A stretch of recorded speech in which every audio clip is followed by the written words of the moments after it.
मंदिर कोदवडे या शाळेची विद्यार्थिनी व गोपिका सुकन्या स्वराली सरदार पाटील मी तुम्हाला माझ्या बाबांविषयी वाटणाऱ्या भावना या कवितेतून व्यक्त करत आहे. आणि माझा विषय आहे बाबा. माझा बाबा. जन्मल्यावर पहिला शब्द जरी आई हा उच्चारला असला, जन्मल्यावर पहिला शब्द जरी आई हा उच्चारला असला तरी दुसरा शब्द हा बाबा असतो. तरी दुसरा शब्द हा बाबा असतो. चूक असल्यावर बाबा रागवतो, चूक असल्यावर बाबा रागवतो, पण नंतर मायेने जवळही घेतो, पण नंतर मायेने जवळही घेतो. आपल्या सर्व चुका पोटात घेतो, आपल्या सर्व चुका पोटात घेतो व अशी चूक पुन्हा होऊ नये म्हणून आपल्याला समजावूनही सांगतो.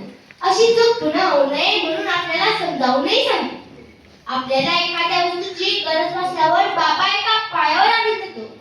आपल्याला एखाद्या वस्तूची गरज भासल्यावर बाबा एका पायावर आणून देतो. रात्रंदिवस एक करून काम करतो, रात्रंदिवस एक करून काम करतो.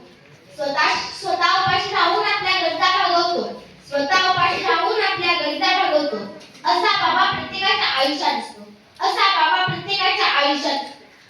आई मुलांवर आलेली संकटे झेलते, आई मुलांवर आलेली संकटे झेलते. बाबा मुलांवर परत कोणतेच संकट येणार नाही याची काळजी घेतो.